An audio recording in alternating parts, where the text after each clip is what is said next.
Bonjour et bienvenue en direct sur KTV, en direct à la radio, à la télévision et sur les réseaux sociaux pour parler ce matin dans ce temps de parole de politique parce que les cantonales, elles approchent. Ce sera au mois de juin. Et pour en parler, nous avons un candidat sur le plateau. Il s'agit de Madi Velou. Bonjour. Bonjour. Bonne année. Ah oui, bonne année à toute la population du canton de Dembéni également. Évidemment, vous êtes candidat du côté de Dembéni pour les cantonales. Alors, première question, Madi Velou, qu'est-ce qui vous a poussé à devenir candidat pour ces cantonales ? J'ai déjà été candidat pour une formation 2015. J'ai été au deuxième tour. Donc, je suis animé par l'envie de porter des idées, l'envie de porter des projets, chose que j'ai très bien fait en 2015. La preuve, la personne qui est sur le poste aujourd'hui a repris quasiment toutes les grandes lignes que je défendais sur l'action sociale. Justement, quels sont vos grands projets ? Donc, aujourd'hui, sur les grands projets, nous, parce que je ne suis pas tout seul, je suis avec une excellente dame qui s'appelle Madame Zamimou Amadi du côté de Bandélé. Et nous portons surtout le développement l'aménagement du territoire. Nous avons un gros souci avec l'entrée de Mamoudzou. Nous comptons y travailler sérieusement sur l'entrée de Mamoudzou. Donc je parle bien des infrastructures routières et maritimes. On a un fameux projet qui est dans le carton depuis quelques années du côté de la plage d'Iloni. On voudrait bien voir un jour arriver cette barge à la plage d'Iloni pour désengorger la route et puis surtout faciliter l'accès au travail pour les personnes qui habitent dans notre canton et les personnes du secteur sud. Nous pensons également sur toute cette partie. On parle beaucoup de la jeunesse, mais concrètement, nous autres, quand on est un peu plus jeunes, c'est parce qu'on a été bien accompagnés. On a tout ce qui est autour du CFA. Le terrain existe à Ouangani, il faut qu'on mette l'accent dessus pour récupérer nos jeunes, nos frères qui sont sur les voies publiques et les accompagner, les instruire et les aider à s'insérer. Ça passera par la formation, ça passera par une prise en charge collective de ces jeunes. On ne peut pas faire de projets parcellaires et dire que notre jeunesse est en difficulté. Nous, dans l'éducatif, toujours, il y a quand même, il faut, même si ce n'est pas un projet du département, mais il faut qu'on contribue fortement à la capacité d'accueil du CIFR de Dembéni. On a un site extraordinaire, le terrain existe sur le site, il faut qu'on encourage le projet très bien avancé, mais il faut qu'on mette l'accent, il faut qu'on en parle haut et fort. Il faut qu'on aille auprès des services de l'État, auprès du service du rectorat, encore une fois, auprès du service de CIFR, pour pousser, pour qu'on voit enfin des équipements qui puissent accueillir nos jeunes, nos frères, nos soeurs, nos étudiants et ce fameux campus qui est tant attendu ici. Tout le temps on en parle, ça fait 6 ans on en parle de ce campus, mais qu'est-ce qui nous empêche réellement de mettre à disposition les terrains aux côtés du conseil départemental, de mettre à disposition des terrains ou d'acheter carrément. Donc les choses sont là, il faut qu'on pousse et ça il y a besoin de gens qui y croient. Et nous avec mon binôme, Madame Zamimou Amadi, on y croit fort et on se dit on peut apporter notre expérience, on peut apporter notre vision des choses et bien sûr on parle de l'emploi. On est sur un des départements, si ce n'est le département le plus pauvre de France aujourd'hui. Qu'est-ce qu'on a fait, qu'est-ce qu'on prévoit de faire pour lutter contre le chômage? Les projets, on en parle tout le temps. J'ai suivi en replay, bien sûr, parce que je suis un salarié, donc j'étais au travail. J'ai suivi notre député qui était ici, qui dit, en gros, les sous, on entend dire que les sous existent à Mayotte, mais les projets manquent. Non, moi je dirais aujourd'hui, des professionnels existent à Mayotte. Il faut qu'on donne la chance à ces professionnels. Il faut qu'on dise, parce qu'on est tous concernés par ce qui se passe sur ce territoire, il faut qu'on accepte tous d'apporter chacun à son niveau. Les cadres locaux, il y en a de très bonnes qualités, que ce soit au niveau régional à La Réunion, des Mahorais, au niveau national, même ici, au niveau local. Il faut juste qu'on aille les chercher, il faut qu'on les récupère, comme font certains services, certaines entreprises qui arrivent à le faire très bien. Tout simplement, le département doit continuer, doit accompagner au mieux que ce qui se fait déjà maintenant. Camar. Alors, Madi Velou, quand on regarde ce canton de Dembéni, il est énorme, il y a beaucoup d'enjeux. On a essayé de poser la question droite à gauche. Vous êtes un jeune aux multi-fonctions, multi-expériences, mais on a l'impression qu'on ne vous connaît pas assez. Vous et Madame Zamimou Amadi, bien évidemment, c'est la jeunesse qui vient, qui veut briguer ce canton, mais pourquoi les gens qui nous disent on ne vous connaît pas vont vous faire confiance? Parce qu'on a l'impression de voter ceux qu'on connaisse. Qu'est-ce que vous avez envie aujourd'hui de dire à toute cette population de ce canton, qui vous êtes et pourquoi ils devraient vous faire confiance, vous? Pour plusieurs raisons. Honnêtement, ça me surprendrait à Dembéni, sans encore une fois prétention de vouloir dire que je suis très connu, mais j'ai passé quelques années et j'ai été sur des questions, des sujets très lourds, la mise en place d'un service, le premier, jeunesse, sport et vie associative dans le territoire, avec des vrais professionnels, accompagnés, formés et puis qui ont intégré le service. Donc j'ai eu l'occasion de faire plusieurs plateaux. Je parle bien de 2017 avant, on va dire de 2000 à 2017 par là. J'ai fait énormément de plateaux télé, radio pour présenter et expliquer ce qui se passait sur le territoire. Donc là-dessus, que ce soit les partenaires, on a énormément travaillé pour mettre en place des actions. Et sur le plan politique, comme je disais, en 2015, j'ai été, même au deuxième tour, avec un projet social, puisqu'à l'époque, j'étais le délégué référent pour la mise en place des CCAS à Mayotte, mandaté par une grosse association nationale des cadres de l'action sociale, donc l'UNCAS à l'époque. J'ai été délégué référent, donc on a énormément contribué à la mise en place des CCAS à Mayotte et des questions sociales. Donc pour revenir encore une fois sur cette partie, je sais faire la part de choses. Après 2015, j'ai fait le choix avec les amis d'attendre et de me consacrer pleinement à mes fonctions. Je suis par ailleurs cadre territorial à l'époque et puis maintenant cadre dans les services de l'État.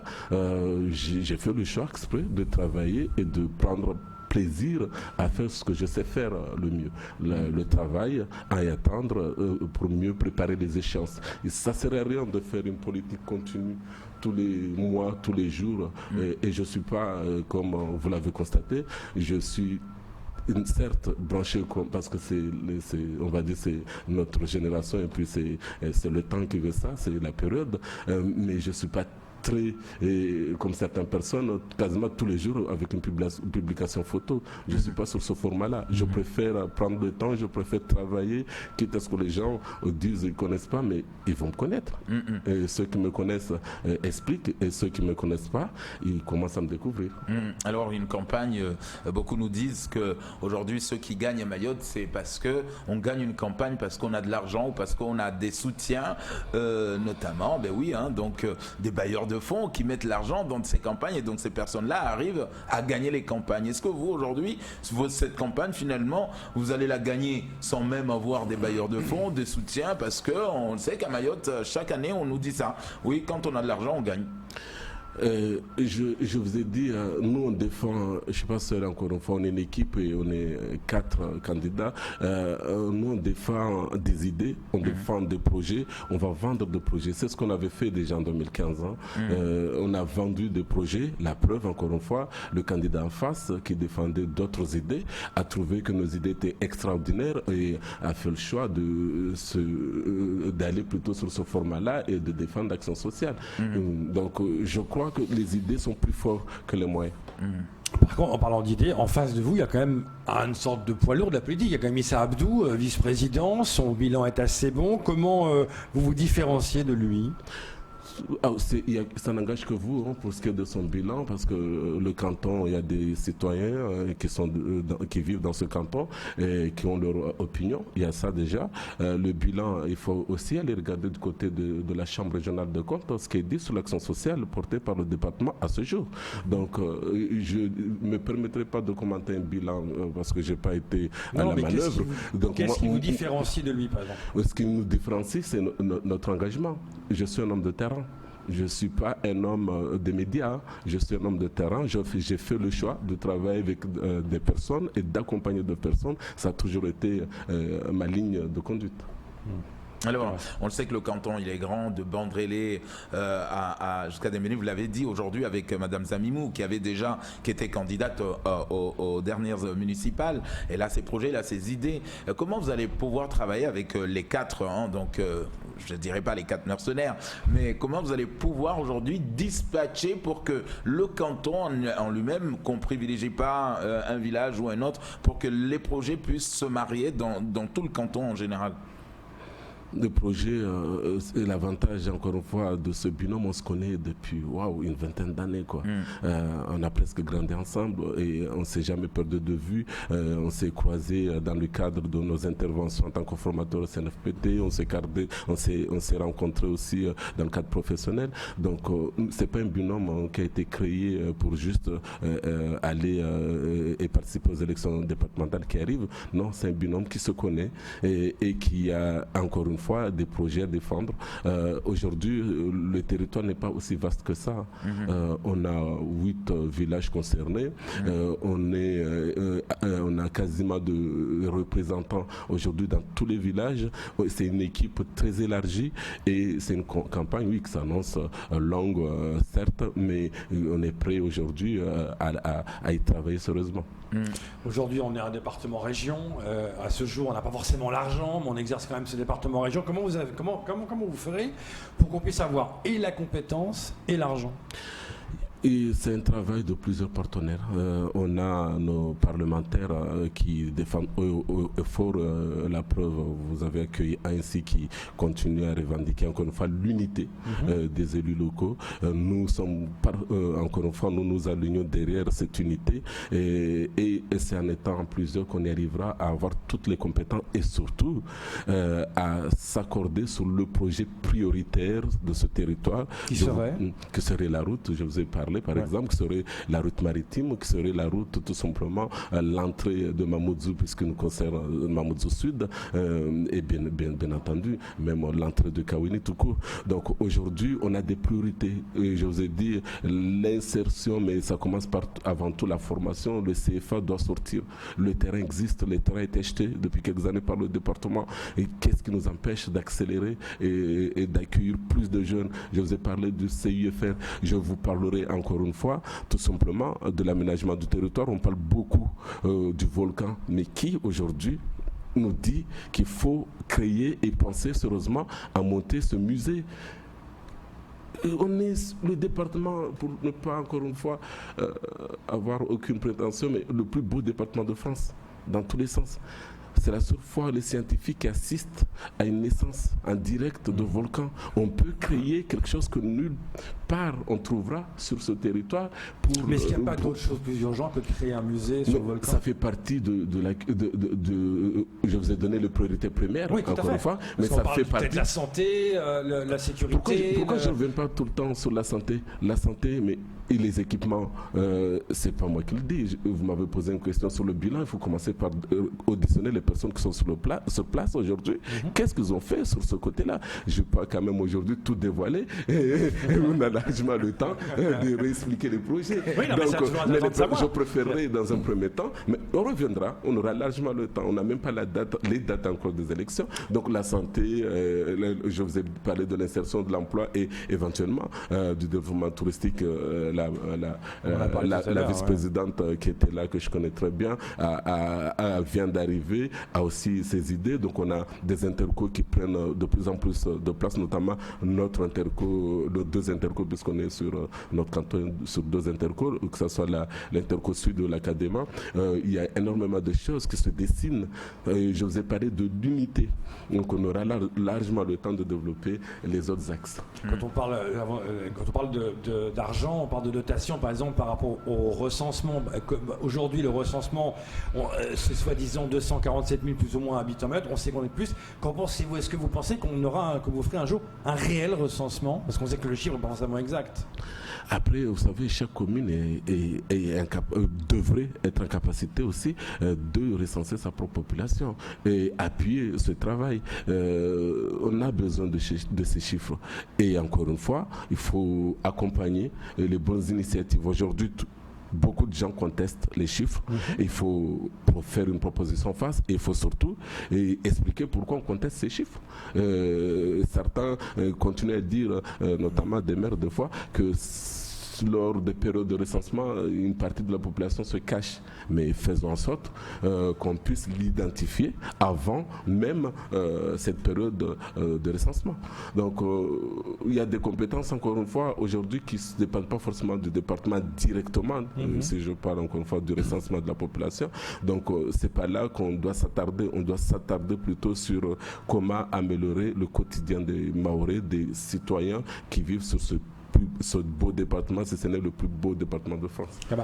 Alors, Madi Velou, comment voyez-vous le conseil départemental de demain? Beaucoup en tout cas d'agents du conseil départemental aujourd'hui nous disent que ça serait bien un peu de désengorger Mamoudzou, d'avoir quelques services un peu partout sur le territoire, sur plusieurs territoires, que ce soit le sud, le nord ou le centre. Vous le voyez comment aujourd'hui? Est-ce que tout doit être concentré là ou voilà, il faut changer un peu cette politique de tous venir à Mamoudzou? De toute façon, la cartographie de Mayotte nous dévoile tout aujourd'hui. Et naturellement, sur le développement économique, il y a des pôles qui se sont créés, qu'on arrive au centre avec Kombani, au sud avec Chirongi, bien sûr, toute cette partie agglomération, donc Dembéni et Mamoudzou, et le nord avec Dzumonié. Il est bien entendu, ça fait partie des priorités qui existent depuis des années, qui n'ont jamais été poussés jusqu'au bout. Une cité administrative du côté de Coconi, mais ça fait combien d'années qu'on en parle?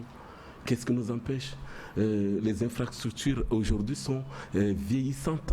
Vous allez du côté du département, vous allez même sur le système éducatif, on a certains équipements portés par le département. À côté, le lycée de Coconi, on a des équipements qui datent des années 80. C'est pas possible qu'on continue comme ça. Oui, il faut créer, il faut continuer à encourager, on va dire, ces pôles sectoriels qui sera déjà plus près de la population et qui nous évitera ces embouteillages sur Mamoudzou.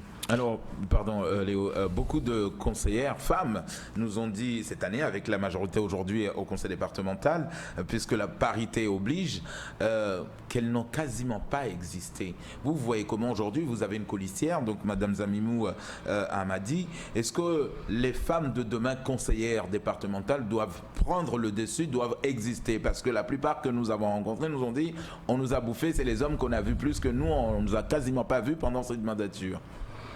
Je ne suis pas au conseil départemental, je ne me permettrai pas encore une fois de commenter des choses que je ne suis pas.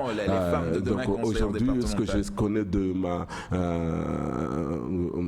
ma collègue, ça fait encore une fois plusieurs années qu'on se connaît très bien, qu'on se respecte, qu'on travaille ensemble. Je connais son engagement, je connais ses capacités et je sais qu'elle sait s'imposer, je sais qu'elle sait défendre des choses. Donc là-dessus, honnêtement, j'ai pas peur de tout. Au contraire, c'est une très très bonne chose qu'elle puisse et qu'elle soit à ce niveau-là et je sais qu'elle saura prendre sa place aux côtés des hommes. Après, en politique, on nous fait jamais de place. On s'est créé la place et elle est très bien accompagnée. Je serai derrière, je suis avec elle, elle est avec moi, donc c'est encore une fois une équipe. L'idée aujourd'hui, c'est éviter ce qu'on a vu avec l'équipe sortante à Dembéni, 2 personnes qui se sont fait élire et qui arrivent au conseil départemental, qui vont plutôt se chamailler et voire même ça a impacté vraiment la population du côté de Dembéni, parce que les gens qui allaient voir le vice-président en poste étaient renvoyés en disant vous avez votre propre conseiller et conseillère, allez voir votre conseillère. Donc nous, on s'engage formellement d'éviter toute, encore une fois, cette manière de faire. Encore une fois, nous, l'idée, c'est de considérer la population du canton comme étant une seule population, ne surtout pas faire une distinction entre les gens de Bandélé et les gens de Dembéni. Nous sommes de la même famille. J'ai autant de personnes de ma famille qui sont du côté de Bandélé. Vous avez toute une famille Soli, toute une famille Velou du côté de Bandélé ou du côté de Tsarano. Donc il faut qu'on considère cette population comme étant une seule, encore une fois, population. On ne peut pas couper en deux cette population. Madi Velou, merci beaucoup d'être venu ce matin. Je rappelle que vous êtes candidat pour Dembéni pour les cantonales. Merci beaucoup. C'est tout pour ce temps de parole. Merci à vous.